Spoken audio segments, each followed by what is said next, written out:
really love that. It just goes to show how deep the writing can be on True Blood. We'll be taking audience questions. If you want to line up in the aisles, we'll have people with microphones line up near where the cameras are. I'm sorry. Excuse me. Dennis O'Hare, you said you were in love with vampires when you were a child. The old Dracula movies, Bela Lugosi, Dark Shadows. How do you think True Blood compares to those classic vampires of those days? I mean, I think, first of all, I've got to give up to Charlaine, who is the genius behind the entire thing. The fact that she had the imagination and the wit to modernize this thing and make vampires, in a sense, ordinary. I don't mean it in a bad way, but bring it into everyday life, which is a coup. The idea of, what if your neighbor's a vampire? What if you date a vampire? Where do vampires sleep at night in a suburban house? How do you go shopping if you're a vampire? The store closes, at 7. So I love these kind of issues, and so True Blood gave a contemporary spin on a very old fascination with people who defy the rules of order and people who defy the rules of nature. I got to give it up to Charlaine and to Alan, who then went on to also reinvent it in his own way.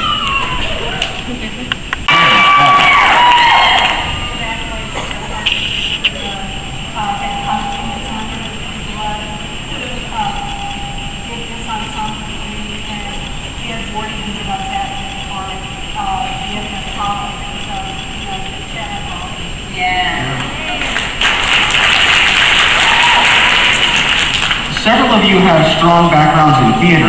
How does being on a show like True Blood compare to being live on stage in a theater setting?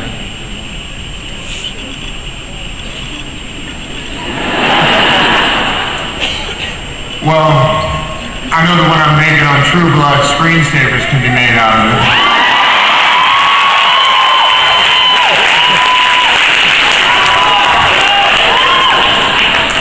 But there you have seriously though, I've always thought, since I started watching the show, I really thought if Tennessee Williams was still alive today, he'd be Alan Bauer and he'd be writing about vampires. Yeah,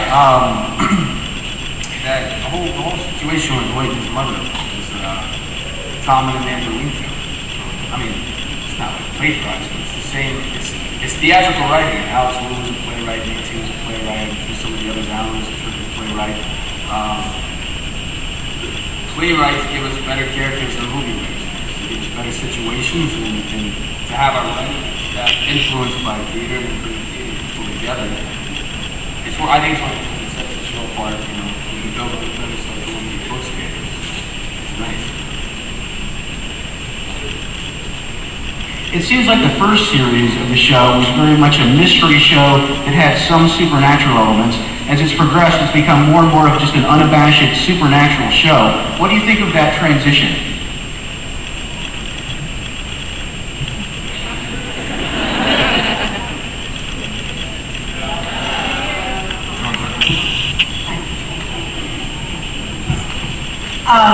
I think that follows the trend of the books, actually.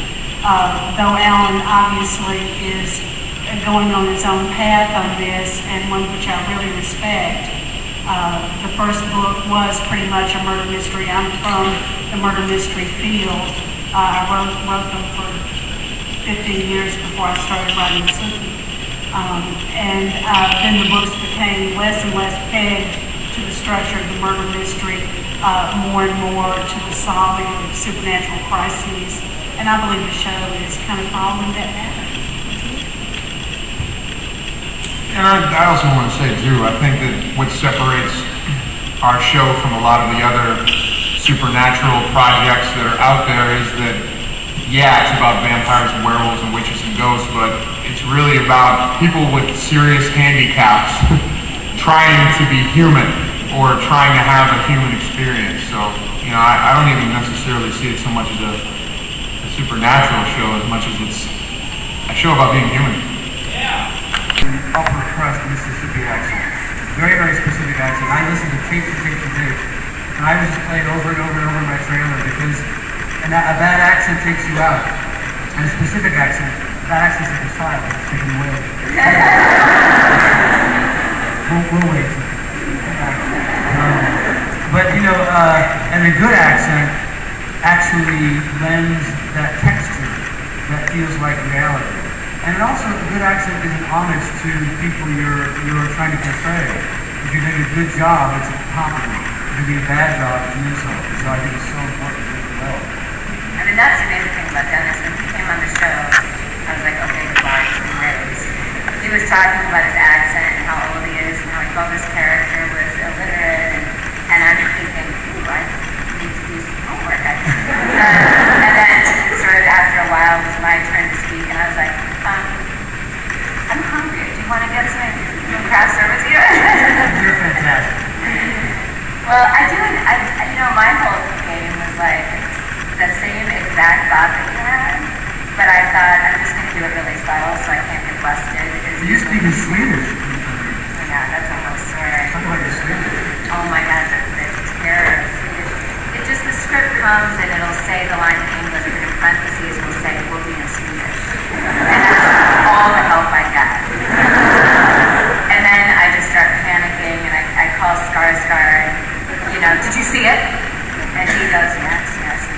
And I say, okay, send it over. Say it slow, and say it fast. He goes, and then it arrives in my email, and you know, this world of Mac, I click on it, and then it's in iTunes, and then it's on my iPod, and I just play it over and over and over, and hope that I'm saying something intelligible. You never know. And on the day, I'll say, okay, don't laugh. And he goes, okay. And then he laughs. But never keeps that bargain. But he will, you know, help me and adjust it. But one day I was like, why am I so nervous? You're the only person here that's going to know if I, you know, what I'm saying. And he goes, and non-numbers.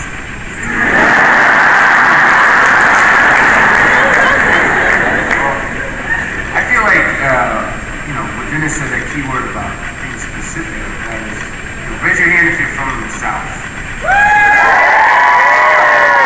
Now, it'd be silly to say there's such a thing as a Southern accent, because I sat at a table and people come through, and if you're from one part of Tennessee versus the next, or one, you know, Robert Duvall's a friend of mine, and he has a buddy that Bob Easton, a linguist in the dialect coach, who spent some time researching and said there are over 200 distinguishable accents in this one part of the Shenandoah Valley. So I think lazy actors and acting book-writing crooks make their Southern accent take and sell it to people. But what he's talking about being specific is, and what they're saying, I think, is you find a person or a kind of person. And you know, I grew up in Texas, but for some reason it sounded like I'm from Brooklyn. But my little cousin Sam is this kind of the basis for Hoyt in a lot of ways, at least where it started.